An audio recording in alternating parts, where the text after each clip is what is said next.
இன்றைக்கி நம்மளுக்கு 1 kgல strawberry cake தான் ஆர்டர் வந்திருந்தது. இது பார்பி தீமில் கேட்டிருந்தாங்க. ஸோ அதுக்காக பேட்டர் ரெடி பண்ணிவிட்டு இந்த டின்னில் தான் பேக் பண்ணி எடுக்க போகிறோம். கோன் ஷேப் டின்னில் பேட்டர் ஊற்றி நம்ம வந்து ஸ்பாஞ்சை ரெடி பண்ணி எடுத்துக்கிட்டோம். நெக்ஸ்ட் அவங்க 8 கப் கேக்ஸும் கேட்டிருந்தாங்க. ஸோ அதுக்காக பேட்டர் ரெடி பண்ணி இதையும் பேக் பண்ணி எடுத்துக்கிட்டோம். அந்த ஸ்பாஞ்ச் பேக் ஆகி வந்ததுக்கப்புறம் கொஞ்சம் கூல் பண்ண விட்டுட்டு நான் 4 லேயர்ஸாக கட் பண்ணி எடுத்துக்கிட்டேன். கட் பண்ண ஸ்பாஞ்சில் சுகர் சிரப் ஆட் பண்ணிவிட்டு அது கூடவே ஸ்ட்ராபெரி க்ரஷும் ஆட் பண்ணிவிட்டு இதே மாதிரி நான் 4 லேயர்ஸ்க்கும் ஆட் பண்ணி எடுத்துக்கிறேன். நான் க்ரஷ் கொஞ்சம் நிறையாவே தான் ஆட் பண்ணியிருக்கேன், கொஞ்சம் ரிச்சாக இருக்கட்டும்னு சொல்லிட்டு. எல்லா லேயர்ஸ்லையும் இந்த ஸ்டெப்பை நான் ரிப்பீட் பண்ணிக்கிறேன். லேயர்ஸும் செட் பண்ணி முடிச்சதுக்கப்புறம் இப்போ நான் வந்து சைடில் ஃபுல்லாக விப்பிங் க்ரீம் ஆட் பண்ணிவிட்டு இந்த கேக்கை ஃபுல்லாக கவர் பண்ணி எடுத்துக்கிறேன். க்ரம் கோட்டிங் முடிச்சுட்டு இந்த கேக்கை நான் ஃப்ரிட்ஜில் வச்சுக்கிறேன். ஒரு 1/2 அன் ஹவர் வச்சு செட் பண்ணி எடுத்ததுக்கப்புறம் மெயின் கோட்டிங் பண்ண போகிறேன்.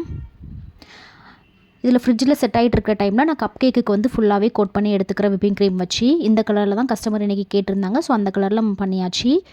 கேக் நல்லா கூலானதுக்கப்புறம் நான் வந்து ஸ்டார் நாசில் வச்சு இந்த மாதிரி டிசைன்ஸ் போட்டு எடுத்துக்கிறேன். கீழே ஃபுல்லாக டார்க் கலர், மேலே போக போக கலர்ஸ் லைட் ஆகிட்டே போகிற மாதிரி நான் டிசைன் பண்ணி எடுத்துக்கிறேன். கஸ்டமர் இந்த டிசைன் தான் சென்ட் பண்ணி நம்ம கிட்ட கேட்டிருந்தாங்க. நம்ம அதே மாதிரி கேக் பண்ணியாச்சு. மேலே டால் செட் பண்ணி டாலுக்கும் விப்பிங் க்ரீம் கொடுத்து நம்ம வந்து கீழே பர்த்டே கேர்ளோட நேமும் ஆட் பண்ணிட்டோம். கப் கேக்ஸ்லையும் நான் இந்த மாதிரி ஃபோட்டோ பிரிண்ட்ஸ் வச்சு டிசைனை ஃபினிஷ் பண்ணி எடுத்துக்கிட்டேன். உங்களுக்கு இந்த மாதிரி கேக்ஸ் வேணும்னா மேலே தெரியிற வாட்ஸ்அப் நம்பருக்கு மெசேஜ் பண்ணி உங்களோட ஆர்டரை ப்ளேஸ் பண்ணிக்கோங்க.